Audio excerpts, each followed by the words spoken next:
few weeks ago, we had family visiting, and we had a wonderful time as they came to experience the island. One of the things that we did is to hike up to Manoa Falls. I remember as we were going up, and this was in the first part of the morning, one member of our family kept stopping. He kept stopping and just taking in everything around him. You could see that he was looking all around, he was listening very carefully, and then he would catch up and join us. After one of these stops, I asked him, "Are you okay?" And he said, "Oh, I'm more than okay. I just really want to be in the moment. I just want to take it all in. There's just so much here, and I'm just processing as we move along." I appreciated him sharing that because I was getting a little tense because when family was here, we had a busy schedule. And I was thinking of the next item on our itinerary and wanted to get through the hike and get down to the car and move on to what was next. But he helped to remind us that we just needed to take our time. Ann and I had friends that went to Kenya. It was a photo safari, and they told us what an interesting time they had. They went on their own and they joined a tour group, and two people in the small group they were part of had come to do birding. And what they shared with their small group is that their goal was to see 200 species of birds in Kenya. Our friends were shocked by that. They thought maybe there were 10 species of birds in Kenya, and they came with that preconceived idea that, well, everyone was coming to see other animals and not necessarily birds. Throughout their time in Kenya, they appreciated the opportunity to be still, to listen, to watch, and to discover these species. And they mentioned that by the end of their trip, they pretty much had seen 200 species. It's very easy for us to get moving very quickly through our lives. And the theme during Lent has been cultivating our attentiveness to God. And we've been approaching this by being cognizant of our senses, how our senses, and taking inventory of what our senses are receiving and processing helps us to be attentive. It helps us to be in the moment. I think of the verse from Psalm 46, "Be still and know that I am God." Our passage this week is about attentiveness. It's about being in the moment. There was a man born blind who had developed this unique attentiveness. And what we discover is that when someone with this kind of attentiveness intersects with the living God, there is transformation.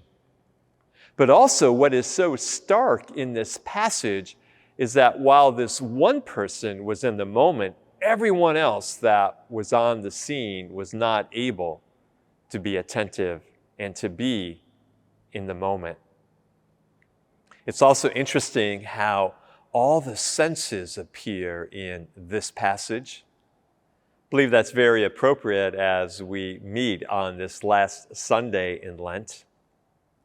Jesus comes across this blind man, and he heals the blind man by taking mud and making this mud out of his own spittle. I'm sure that the blind man heard Jesus talking to disciples about this, so the sense of hearing was present. Jesus placed this mixture on the man's eyes, and so definitely he felt that being placed. I'm sure the scent, the smell of the dirt, the mud was very strong. And I can only imagine that a few crumbs maybe fell on his lips, and he actually tasted a bit of this concoction that was being used. And through it all, he received back his sight. But what we learn is that while he receives his sight, he had an ability. So often, someone with one sense that is not available, someone that may need to compensate, develops a very high sensitivity through their other senses, and it appears that that is exactly what this man did. He had cultivated attentiveness and was able to see things with his soul and his heart. As I mentioned, the other people on the scene were not able to be in the moment, and there is this tremendous contrast. His parents were on the scene, and they were questioned about all this, but they were looking to the future, the next thing. They were afraid that if they responded a certain way in the future, they may be put out of the temple, the synagogue, and so they were reluctant to be part of all that was taking place. Well, the religious leaders were there. This man was taken to the religious leaders, and they were caught in their preconceived ideas. They were caught up in the law of Moses, but how they had interpreted the law and all of their many regulations. All the other spectators, individuals on the scene seemed to be so unsettled, like they were just bouncing around, weren't sure what to do. But the man that was healed, the man that had cultivated attentiveness, the man that was processing with all of his senses was totally present. He first gives responses that show he was present in the details of what had happened. He kept being questioned, "Are you the one?" And he kept saying, I am the man. He was quizzed on what happened, and he shared the details of being told to go wash, and that after he washed, he received his sight. And then he was asked, "Who do you think this person was?" And he said, "Well, I believe he must have been a prophet." But then there was a deeper sense to what this man had perceived because he was in the moment. And with the eyes of his heart, he spoke about the fact that the Pharisees who kept questioning him, maybe they wanted to be his disciples. Of course, that was very irritating to them to hear that. Also, we see that this man, when pressed by the Pharisees, the religious leaders, actually takes their theology and turns it around. He says to them, "Well, you say that great works can only be done because of God. And here this man did this great work, so he must be of God. So what is your problem? He's only following what you would say, so he has to be a person sent by God." As you can only imagine, the Pharisees did not like being lectured by this man, and they cast him away from their presence.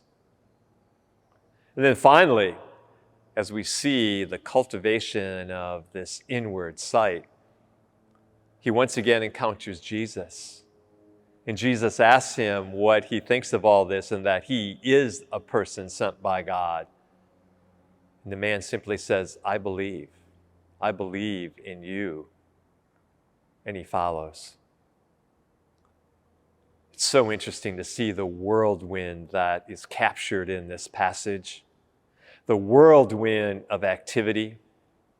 People who are looking down the road and all they can think about is what's coming up, what's the next thing, what's their future going to be like. We have those whose preconceptions have locked them into one way of looking at life and what they expected to see and experience. And then we have those who are just more or less bouncing off the walls. I think of a child on a trip saying, "Are we there yet? Are we there yet?" All those spectators that weren't able to settle. And in the midst of it all was this man This man that had cultivated attentiveness, that was present to the living God. I believe there's one of the most powerful verses in the Bible in this passage, because as he's continually pressed by bystanders and religious leaders, he says, hey, all I can tell you is once I was blind and now I can see. Once I was blind and now I can see. I think about the whirlwind that we get caught up in our lives. The whirlwind that just wants to also make us always think about what's the next thing coming up. We can always be looking down the road and never truly present. And we too have these belief structures and systems that are preconceived, that determine how we see the reality we're experiencing. And we too can be unsettled, bouncing off the walls, so to speak. Are we there yet? Am I getting there? Am I where I need to be? And I believe we too need to cultivate our attentiveness. We need to work on being in the moment. Because as we discover in this passage, when one is in the moment and encounters the living God, there is transformation.